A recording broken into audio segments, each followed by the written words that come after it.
Fyodor Dostoyevsky, a Russian novelist and philosopher, is renowned for his profound insights into the human condition. His works, such as Crime and Punishment and The Brothers Karamazov, are not only literary masterpieces, but also deep philosophical explorations. He presents us with a terrifying, almost unthinkable proposition that the very thing we spend our entire lives running from, our suffering, is not our enemy, but our most essential teacher. Imagine the weight of that idea. Your deepest pains, your most haunting regrets, the private anguish you keep locked away. What if they were the key to your deepest meaning? We are conditioned to seek a life of comfort, to optimize for pleasure, and minimize pain at every turn. But what if this pursuit is a beautiful, gilded cage? What if by numbing our suffering, we are inadvertently numbing our very capacity to feel alive? Dostoevsky forces a brutal introspection. Have you, in your quest for a painless existence, accidentally signed away your soul? This is the unsettling paradox that lies at the heart of his genius. He doesn't just suggest we endure suffering. He demands we see it as sacred. But how? How can agony be a gift? And what does it mean if we've been wrong about the fundamental purpose of our pain all along?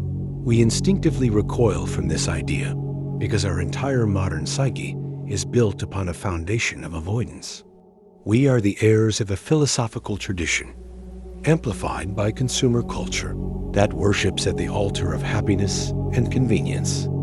Thinkers like Schopenhauer acknowledge the pervasive nature of suffering. But our society, in a twist worthy of Huxley's Brave New World, offers not insight but soma, a digital, pharmaceutical, and materialistic array of distractions to silence the internal ache.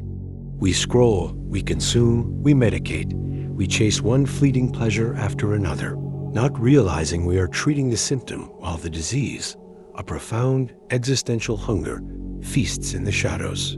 This is the hidden problem. We have pathologized normal human anguish. We've been convinced that a life without psychological pain is not just possible, but the default setting we deserve. This creates a silent, secondary suffering, the shame we feel for suffering in the first place. The agony is bad enough, but the belief that you are broken for feeling it, that is the true psychological prison. We are running from a ghost, and the faster we run, the more powerful it becomes. But what is this ghost, really? And what happens to a soul that never learns to stop running? The unseen consequence of this endless flight is a hollowing out of the human spirit, a quiet erosion of our depth. We become like Raskolnikov in his fever dreams, intellectually busy but emotionally paralyzed, disconnected from any authentic sense of self. This isn't just philosophical, it's neurological. Our addiction to easy dopamine and quick fixes rewires our brains, diminishing our capacity for the sustained attention and deep emotional processing that true meaning requires. We condition ourselves to prefer the simulacrum of connection over the messy, painful, and ultimately transformative work of genuine human experience. Culturally, we create a world of surfaces, where vulnerability is a weakness to be hidden and pain is a glitch to be optimized away. The ultimate cost is a terrifying fragility. Without the calluses forged in hardship, without the resilience born from navigating our own darkness, we shatter at the first real crisis. We remain eternal adolescents, never initiated into the profound wisdom that only struggle can provide. We are safe, perhaps, but are we alive? This is the silent trap. A life spent avoiding hell ensures we never actually reach for heaven. But if suffering is the price of admission to a meaningful life, what does that transaction truly look like?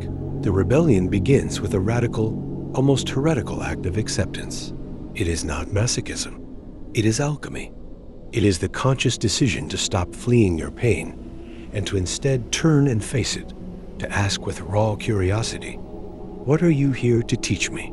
This is the path of Viktor Frankl, who in the depths of the concentration camps discovered that the last of human freedoms is to choose one's attitude in any given set of circumstances, to find meaning in the suffering. This is how you break free. You cease being the victim of your pain and become the student of it. You interrogate your heartbreak for its lessons on love, your failure for its blueprint on humility, your anxiety for its urgent questions about what you truly value. This is the mindset shift from "why is this happening to me?" to "why is this happening for me?" You reclaim control not over the event itself, but over your response to it. You begin to see your struggles not as meaningless punishments, but as the necessary friction that grinds and polishes the soul, the fire that forges an unshakable identity. This is how you build a new way of being. But this leads to one final terrifying question. If you succeed in this alchemy, what do you ultimately become? The ultimate truth is that suffering is the sacred ground where the ego is shattered so the self can be rebuilt. It is the great humbler, the brutal and necessary force that shatters our illusions of control and reveals our profound, shared humanity. Dostoyevsky's final, most powerful realization is that through this shared anguish, we are offered a choice: to retreat into bitter isolation or to forge a radical, boundless compassion. Your deepest wound is not a flaw to be hidden. It is the very aperture through which you can finally see and connect with the wounds of every other human being. It is the source of true empathy, the end of judgment, and the beginning of unconditional love. This is the paradigm shift. A life without suffering would be a life without depth, without contrast, and ultimately without meaning. The pain does not vanish, but it is transfigured. It becomes the dark soil from which a more resilient, more authentic, and more fiercely loving existence can finally grow. You are not defined by your suffering, but you are refined by it. The question that now remains is not how you will escape your pain, but what you will allow it to create in you.